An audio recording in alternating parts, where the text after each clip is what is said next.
Cảm ơn Durex đã đồng hành cùng chúng tôi trên hành trình cởi mở về tình dục và tình yêu. Hãy bấm theo dõi và mua hàng chính hãng tại Shopee Mall. Ngoài ra, đừng quên tham khảo dòng bao cao su mỏng nhất đến từ Durex, Durex Invisible, tàng hình cho tình chấn động.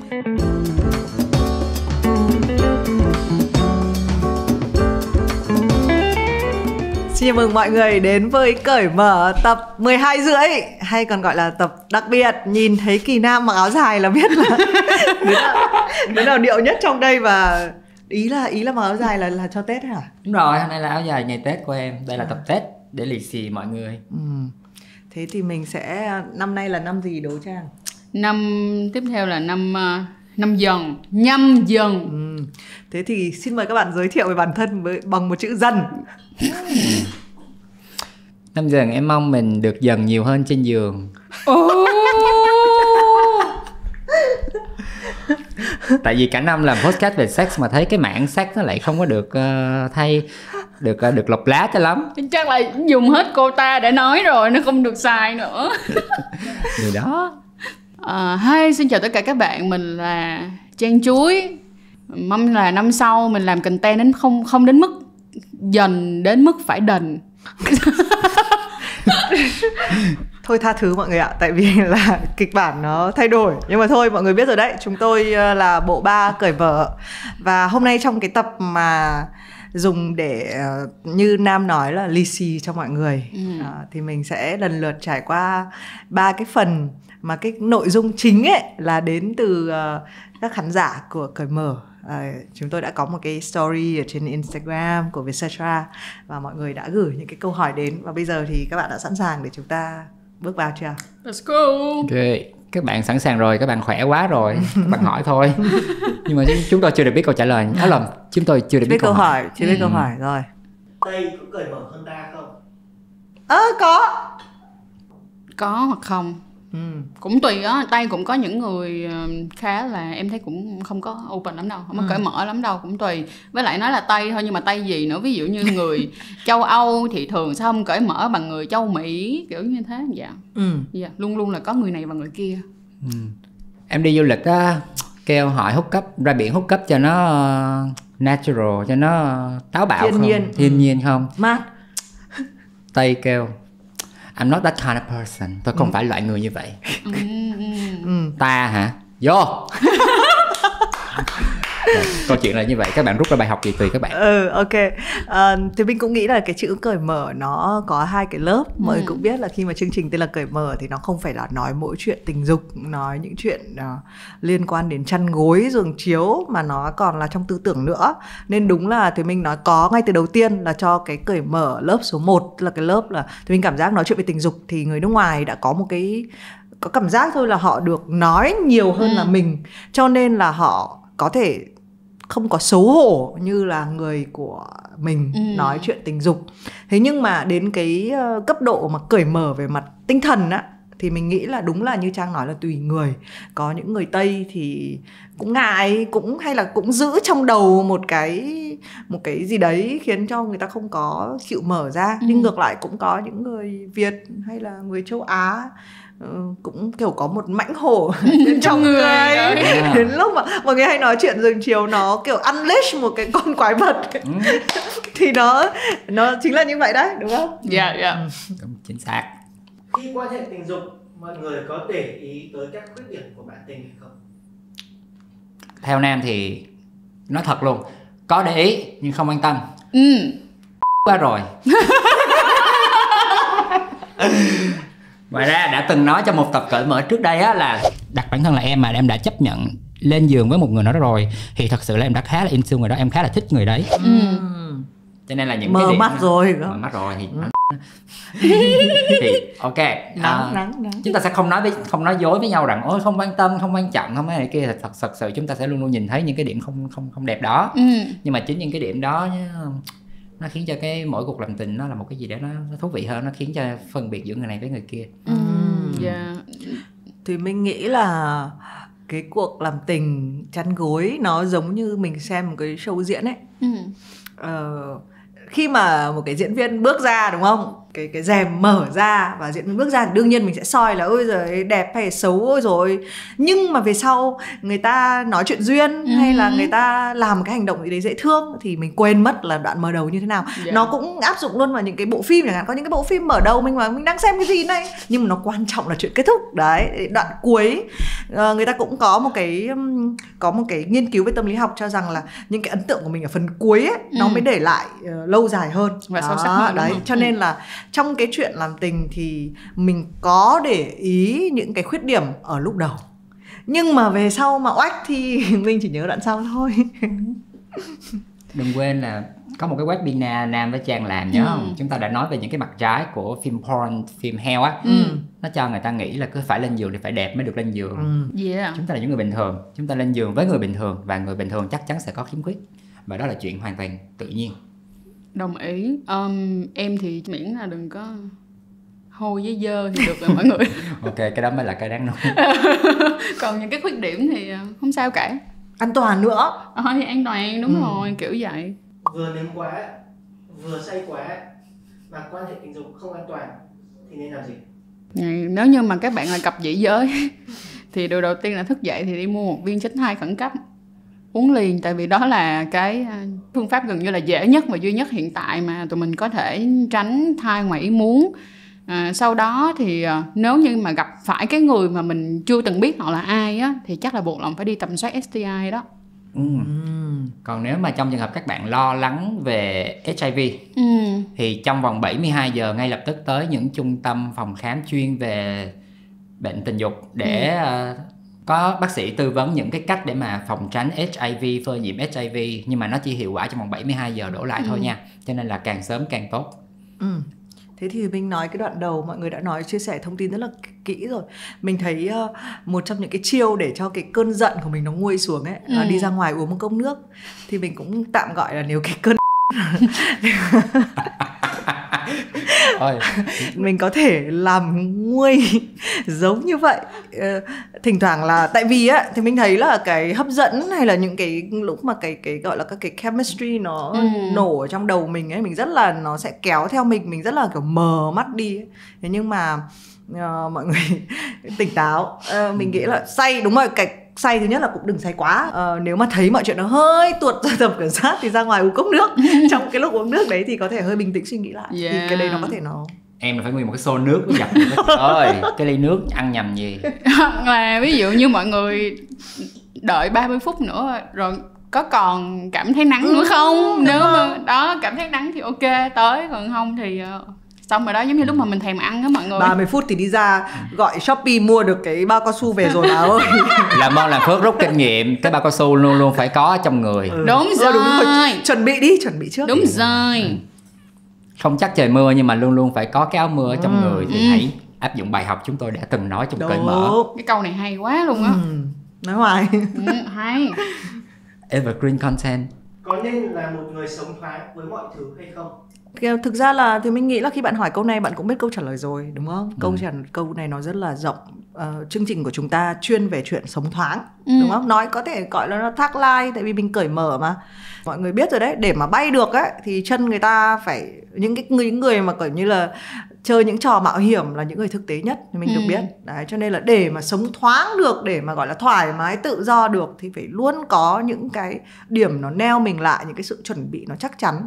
Thì tất cả những người ở đây, ở trên cái chương trình cởi mở này thì mình nghĩ là bọn mình đều sống thoáng. Tức là bọn mình không có kèn cựa những cái chi tiết bé, không có body shaming những cái việc nhỏ, nhưng mà bọn mình là người khá là chu đáo, cẩn thận với những cái chi tiết nhỏ để mà thoáng được.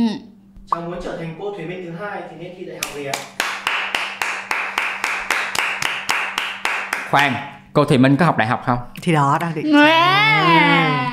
Đại học đấy là đại học, trường đời. Trường đấy là trường đời. Cái câu những người mà bỏ học đại học. Thực ra là cái câu hỏi của một bạn bé. Nhưng mà cái mà thì mình để ý nhiều nhất ấy, trong chương trình này mình rất là hay đọc comment. Mọi người chắc cũng đọc đúng không? Đấy là các cái comment của các phụ huynh. Các phụ huynh nói là ôi, mình rất là muốn lưu lại cái video này để mình chiếu cho con mình xem. Bởi vì mình chắc chắn là mình không thể nói về chuyện tình dục hay như là các anh chị ngồi trên này được. Đó. Còn các em bé thì sẽ có xu hướng là ví dụ trong cái tập sống tử nói là ôi có thể mang cái video này để cho bố mẹ xem không. Đấy thì mình cũng thấy là cái chuyện cởi mở nó cũng hay, nó chính là câu chuyện thế hệ, nó chính là câu chuyện là phải mở ra một cái cuộc trò chuyện để cho có thể mọi người nói được với nhau. Giống như là tụi mình là phiên dịch đó mọi người, nhưng mà là dịch từ tiếng Việt sang tiếng Việt. Đúng rồi. Dịch từ thế hệ này sang thế hệ kia. Đó. Cởi mở từ tập đầu tiên khác gì với cởi mở của tập thứ 12? Thân thiết hơn, có nhiều chemistry hơn. Từ đầu đã có chemistry rồi. Ha, hợp lý, nhưng mà ý là thân thiết hơn, khớp không hơn. Thân lắm, không. Ôi, Nam ngủ ngon hơn. Chị không biết là tập 1 trước khi nó là em mất ngủ, bây giờ hồi hộp em không biết là phản ứng của mọi người như thế nào.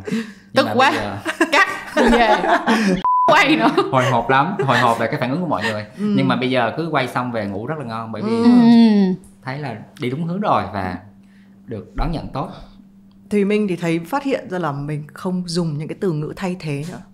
Ví dụ hồi chưa sex mình đã nói chuyện chăn gối, chuyện làm tình, sex là tình dục. Là ngủ với nhau, là quan hệ tình dục. Hay là hồi xưa mình hãy nói là ôi tự sướng không, là thủ dâm. Đấy thì là hồi xưa rồi thú thực là từ tập 1 mình nói cái từ đấy mình hơi ngại. Với lại mình cũng có chữ nữa, có một cái kho chữ thì mình hay tìm cách kiểu lươn lẹo ấy, đúng không? Đấy, bản chất là một người lươn lẹo. Mình hay dùng những cái từ ngữ khác đi. Thì cái mà mình nhận thấy nó là một cái rất là quan trọng cho cái hành trình của chính cái người mà làm ấy. Đấy là mình nói về nó như là một cái chuyện là nó chuyện quan trọng, chuyện đương nhiên, mình không nói giảm, không nói tránh. Với lại đi đâu thì Nam hay khoe có nghề. Nam làm mấy tập đầu tiên nào nó có nghề mới. Thậm chí đã quên mất nghề cũ là gì. Nó gần như nó chiếm sống hết dung lượng não của mình về cái này luôn, bởi vì muốn dành thật là nhiều tâm huyết cho nó. Sau 12 tập như vậy thì cái quan niệm về sex của mọi người đã thay đổi như thế nào? Mình không thay đổi gì. Đây, mình sẽ là thay đổi nhất. Tại vì Trang có nhớ lần đầu tiên cái tập này còn chưa phát sóng các mọi người, nhưng mà Trang cho mình xem những tài liệu mật mà đúng nghĩa là như này đó, là rơi điện thoại luôn ấy. Nhưng mà thực ra bản thân thì mình nghĩ là mình là cái người mà học được rất là nhiều trong chương trình này. Mình nghe có thể là với Trang quen thuộc với cái thế giới là mình sẽ giáo dục về tình dục đó, đúng không? Nhiều cái thông tin Trang biết. Nam thì mình không biết là có cái thông tin nào mới. Nam thì rất là cũng hay tò mò là thế chị Minh với Trang này trong chuyện hẹn hò thì như nào đấy, đúng không? Thì còn riêng với mình đúng nghĩa là một người chị thế hệ là mình từ cái việc mình không nói để thành mình nói. Nhưng mà trong cái lúc mà mình làm thì mình nghe và mình có rất là nhiều cái thông tin mình phải ú ấy. Đó, thì cái đấy là cái mà học được nhiều nhất. Và thoáng ở đây nó sẽ đúng nghĩa là mình hiểu biết nhiều hơn. Không phải tập nào cũng trúng tủ. Ví dụ như tập STI là những thông tin về khoa học, đúng không? Thì cũng phải tốn rất là nhiều thời gian để học. Và học từ Trang, học từ những cái podcast khác, học từ những cái tài liệu để có kiến thức. Thì đó là cái lợi của mình. Ngoài ra là do là đó giờ mình chỉ mà mình không có thời gian để reflect, để chiêm nghiệm lại. Thì bây giờ mình có một công việc là khiến mình phải chiêm nghiệm lại, mình phải sâu chuỗi lại những cái vấn đề đã xảy ra, nội tại rồi tất cả các thứ. Thì cái chuyện lên giường của mình nó cũng dần dần nó cũng deep thay đổi luôn. Nó deep hơn tí, nó có chọn lọc hơn xíu. Được nhận nhiều inbox hơn. Cái hưởng lợi quá trời. Inbox mà nhưng mà toàn là rất là cảm động. Nhưng mà người cứ nghĩ là mình làm về sex thì sẽ nhận được những cái tin nhắn bông đùa hay là những cái tin nhắn về sex, mà không, hoàn toàn là những cái tin cực kỳ đáng yêu, như là các bạn chia sẻ về cái sự đồng cảm của các bạn vì một câu nói nào đấy của mình này khiến các bạn cảm thấy mình không lạc loài này. Hoặc là gần đây nhất là em vừa mới đi Hội An thì em nhận được trên Grindr là một cái phần mềm hẹn hò của gay.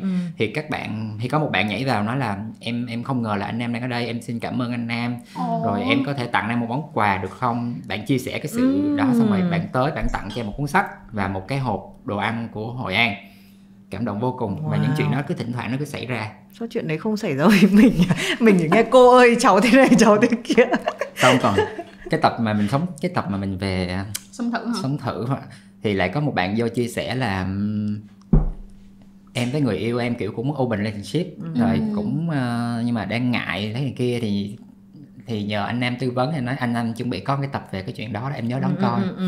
Mà có một không dám thòng vô làm, nhờ mà nó em cần người thứ ba em nhớ nói anh Nam.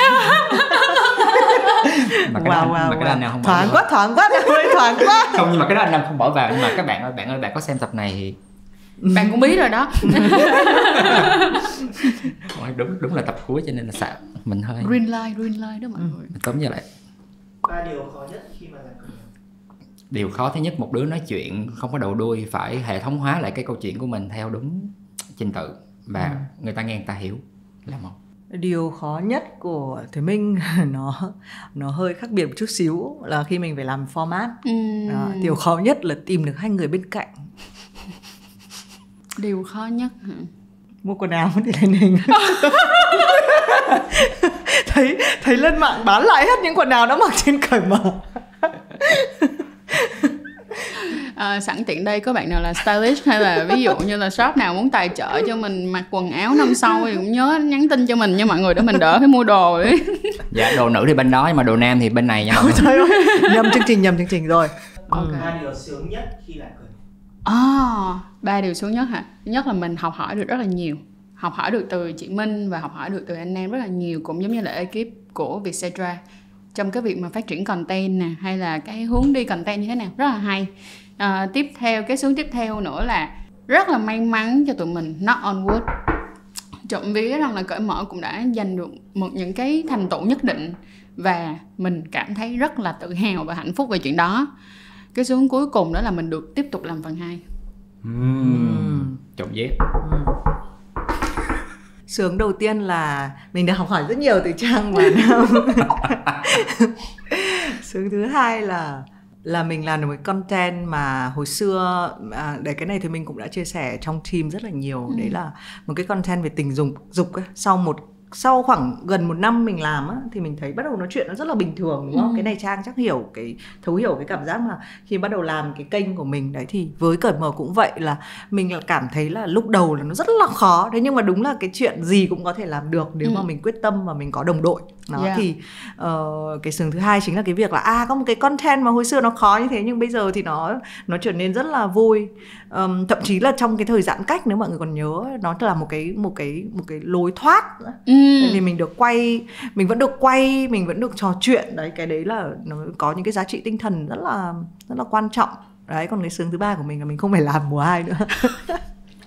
Sẽ có những cái người khách mới tham gia cho vị trí của Thùy Minh, bởi vì một cái điều rất là quan trọng, không biết là mình có nên để cái điều này đến cuối cùng không, nhưng mà tiện thì mình cứ nói, đấy là chính vì cái việc mà đọc comment của mọi người mình biết là chương trình này có một cái khuyết thiếu, đúng không? Đấy là hầu hết các cái partner, những cái người yêu hay là bạn tình của các host ở đây á, là đối tượng là nam.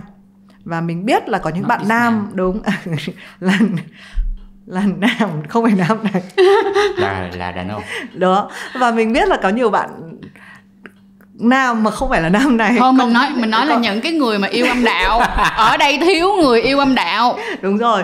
Ở dưới comment là thế tôi có bạn gái thì tôi sẽ tìm kiếm thông tin như thế nào, và mình cảm thấy ok, rõ ràng là bọn mình cũng đã hơi bỏ quên, tức là có thể bọn mình loay hoay quá trong việc làm nội dung mà quên mất là có một cái đối tượng khán giả lớn cũng đang trông chờ những cái kiến thức hay những cái tips của chương trình đó. Đấy là lý do mà có thể mình sẽ phải đi ra đi vào, tức là lúc có thể thì mình sẽ quay lại, nhưng mà trong mùa 2 mình biết chắc là sẽ có những các khách mời là nam nữa để họ có thể chia sẻ nhiều hơn cái kinh nghiệm với lại nữ giới của họ.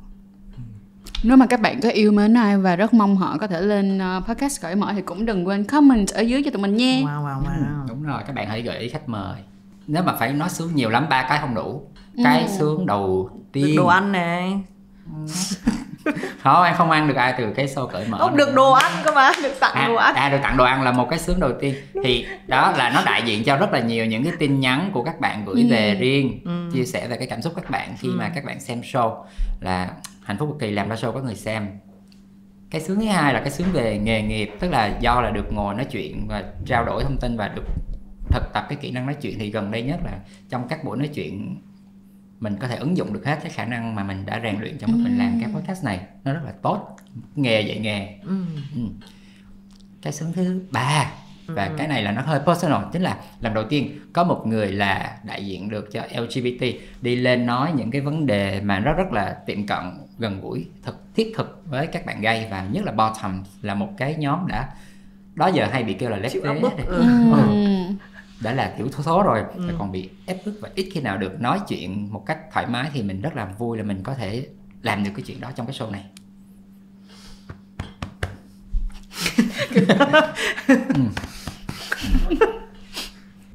Trang với cả anh em còn muốn có một cái goal gì đó trong mùa 2. Thôi em cũng muốn tiếp nối cái ý của chị Minh là bỏ quên một cái nhóm đối tượng. Thì em nghĩ là trong một chương trình thì mình không thể bao quát hết tất cả mọi các yêu cầu và tất cả các thể loại đối tượng. Nhưng mà đúng là rõ ràng là đối với phụ nữ hoặc đối với gay thì vẫn chưa có nhiều lắm những chương trình đem lại cái kiến thức và nơi để nói chuyện tâm tình. Thì thành ra cái show này có thể là season 1 nó hơi có vẻ là nó thiên vị, nhưng mà các bạn ơi, thì cái miếng bánh nó rất là to. Thì từ từ. Không, season 1 thì 2, 3, 4, 5, 6, 7, 8, 9, 10 gì đó đúng không? Cỡ nào cũng tới. Thỉnh thoảng tôi mới có một cái diễn đàn thì chắc tôi ăn miếng to tí rồi từ từ tôi no rồi tới mấy miếng khác. Mong rằng đó là sẽ có nhiều những cái hoạt động offline cho cởi mở hơn ngoài podcast không thôi. Thì finger crossed, mong là những cái chuyện đó nó có thể sớm trở thành sự thật. Mình mong rằng là năm sau sẽ năm 2022 này nè sẽ có nhiều workshop hơn nữa, và không chỉ có ở Sài Gòn mà sẽ còn trải dài từ Bắc chí Nam. Không chỉ đối với đối tượng đã trưởng thành mà các bạn chuẩn bị bước vào ngưỡng cửa trưởng thành, đa dạng hơn, học. chính xác. Trước cái thềm năm mới, chúng ta gặp nhau đây mặc áo dài, mặc áo hoa để chấm sút để làm một cái tập đặc biệt dành tặng mọi người. Thì em tự nhiên em nhận ra mình thấy giống như mô hình táo nhưng mà đảo ngược lại mọi người. Hai ông một bà này, hai bà một ông. Nên thôi giờ thử chúc Tết như là kiểu Táo Quân xem thế nào. Áp lực quá. Chúc mọi người Tết năm nay an toàn ngoài đường và an toàn trên giường. Quá hay, tắt like luôn. Chúc như trên. Chúc mọi người ăn Tết đúng theo lịch truyền thống, không bị kéo dài ra thêm nữa. Hảo một câu chúc. Thì mình trên đời ghét nhất là chúc Tết. Và khi mà xem những cái chương trình không bao giờ xem đến cái đoạn chúc Tết, tại vì mình thấy nó là một cái, nó như là một lời kết lại chương trình thôi mà. Cho nên ở cái đoạn cuối của chương trình này thì mình nghĩ là cái Tết mọi người hay dùng nó để hoặc là kết thúc năm mới rồi chào đón năm kết thúc năm cũ chào đón năm mới. Ít nhất là mình có thể nói với nhau là kể cả cái việc là mình có đúng là ba người này có ở trên cởi mở hay không thì chúng tôi vẫn sẽ luôn đồng hành với cởi mở. Và đúng như Trang nói, chúng ta đang ngay sau đây sẽ là season 2 của cởi mở. Cũng có thể là 3, 4, 5, 6, 8, 9, 10. Một cái nhiệm vụ của chương trình và cũng của Vietcetera nữa, đấy là chúng tôi có thể tạo ra một cái nơi thật sự là thoải mái, an toàn để mọi người có thể trò chuyện về tình dục. Nếu tình dục là một cái nhu cầu vô cùng quan trọng của con người thì tại sao chúng ta không bắt đầu nói chuyện về nó. Và hẹn mọi người trong năm mới và trong season tiếp theo của cởi mở. Xin chào, hẹn gặp lại.